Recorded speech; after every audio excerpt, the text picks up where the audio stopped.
In a world where hustle culture reigns and self-interest seems to be the golden rule, finding the sweet spot between kindness and self-respect can feel like a high-wire act. We yearn to be generous and supportive, to weave empathy into the fabric of our interactions, but not at the cost of losing ourselves to the whims and wants of others. This is where Stoicism, that ancient philosophy of resilience and virtue, becomes an invaluable friend. Number 1. Virtue, not validation. Seneca, the outspoken Roman statesman and Stoic philosopher, once astutely remarked, "True happiness is to enjoy the present, without anxious dependence upon the future. Not to amuse ourselves, but to allow ourselves to be carried along by the stream of events, not wishing for things to be different than they are." This wisdom serves as a powerful antidote to the insidious self-worth trap, dispelling the notion that external validation is a requisite for our inherent goodness.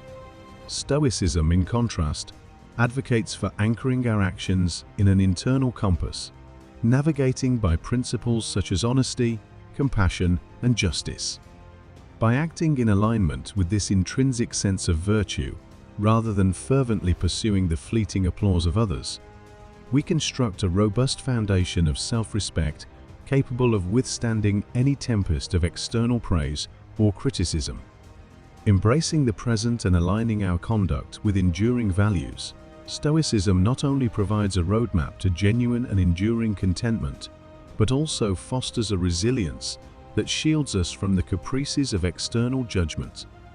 In cultivating this internal fortitude, we not only find solace in the face of life's uncertainties, but also chart a course towards a more profound and lasting sense of fulfillment. Number 2. The discerning kindness. However, embodying kindness is not akin to writing a blank emotional check.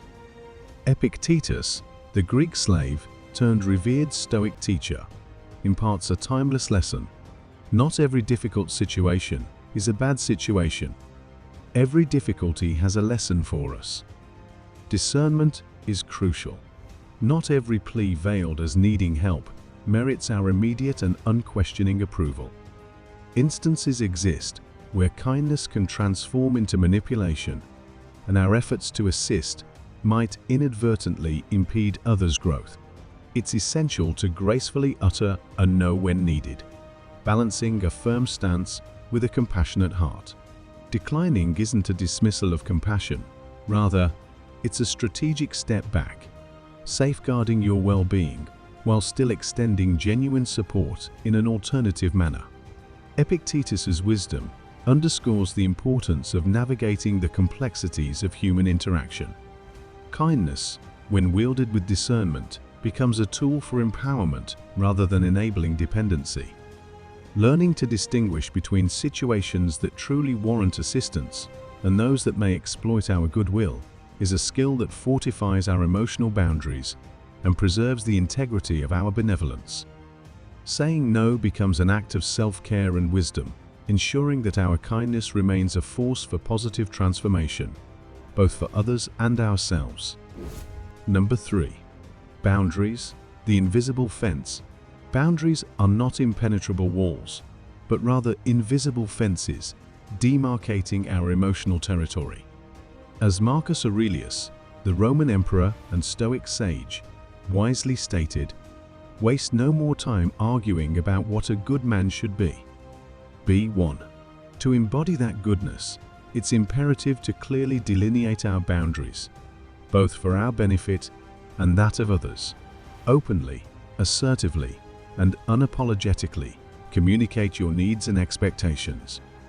Although this may initially induce discomfort, it acts as a preventative measure against resentment and misunderstanding. This proactive approach enables you to provide genuine support without becoming emotionally ensnared in the labyrinth of others' demands. Marcus Aurelius's insight underscores the proactive nature of boundary setting.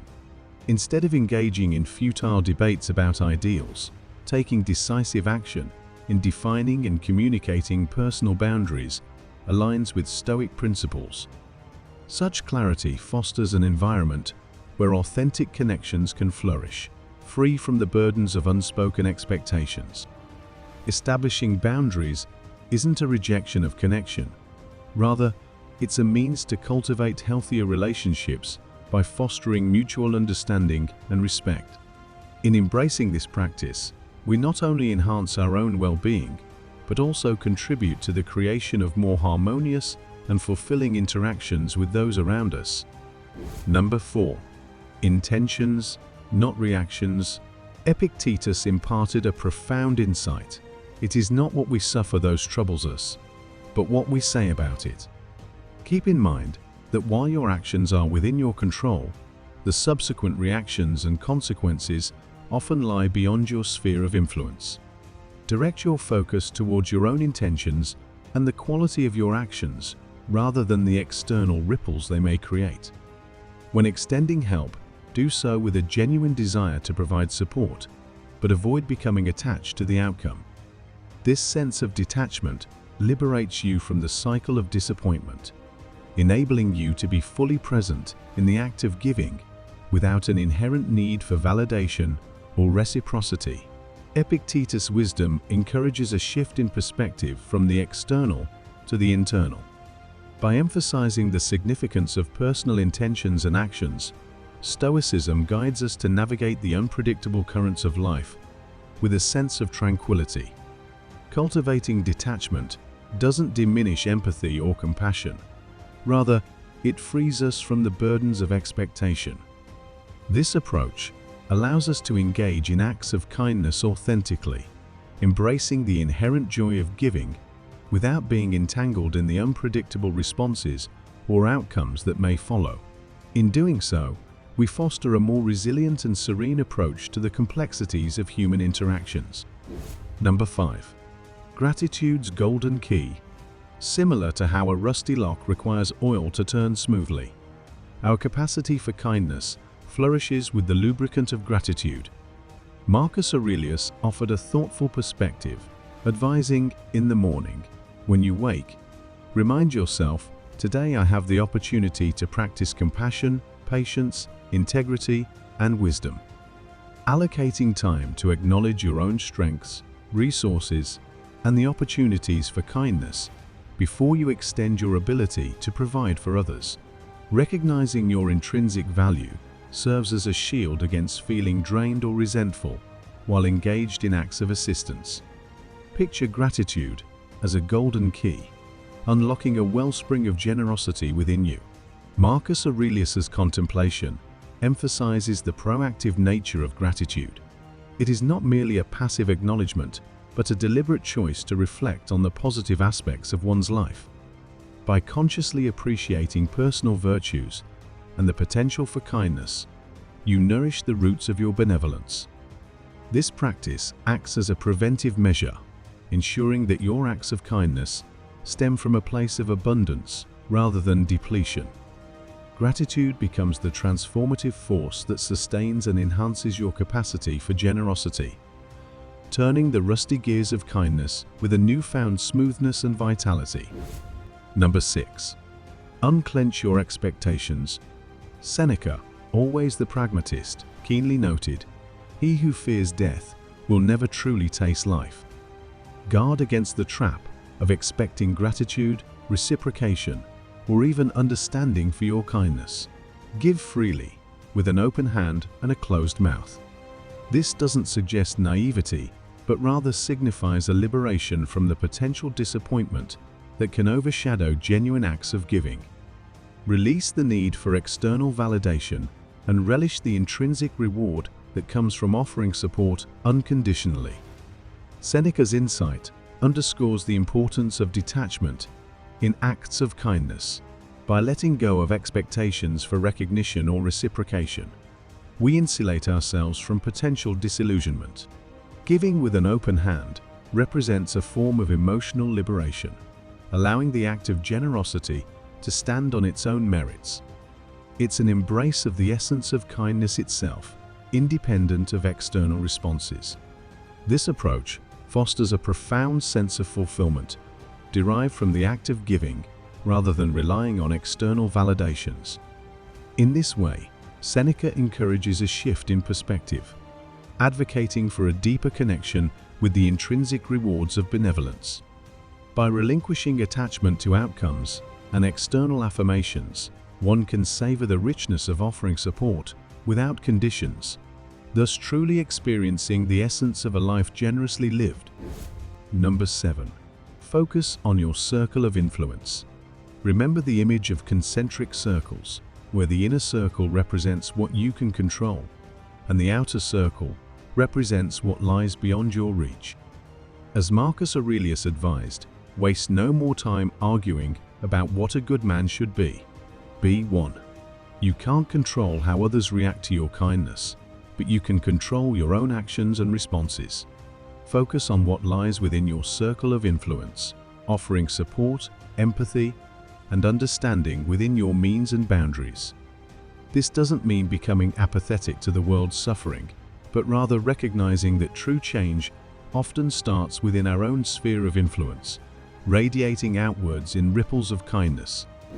Number 8. Your worth is inherent. Finally, let's address the elephant in the room, self-worth. Epictetus stated, "You cannot control the external. Control the controllables." Your worth, your intrinsic value, is not defined by the quantity of kindness you dispense or the applause you receive. It lies in your character, your values, your ability to navigate the world with integrity and compassion. By honoring your own needs and boundaries, setting healthy limits, and practicing discernment, you cultivate a sustainable way to be kind. This, in turn, enriches both your own life and the lives of those around you. Remember, as Seneca said, if you are not good to yourself, who then will be? Be kind, be strong, be true to yourself, and trust that your inherent worth shines through in every authentic act of generosity. In conclusion, Stoicism offers a powerful framework for navigating the delicate dance between kindness and self-respect. By incorporating these 8 methods into your life, you can cultivate a life of genuine compassion, rooted in self-awareness and aligned with your own values. Remember, kindness is not a zero-sum game. It's a wellspring that replenishes when nurtured with self-respect and mindful intention. So go forth, be kind, be strong, and most importantly, be true to yourself. The world needs your unique brand of kindness, offered with both an open heart and a healthy dose of Stoic wisdom.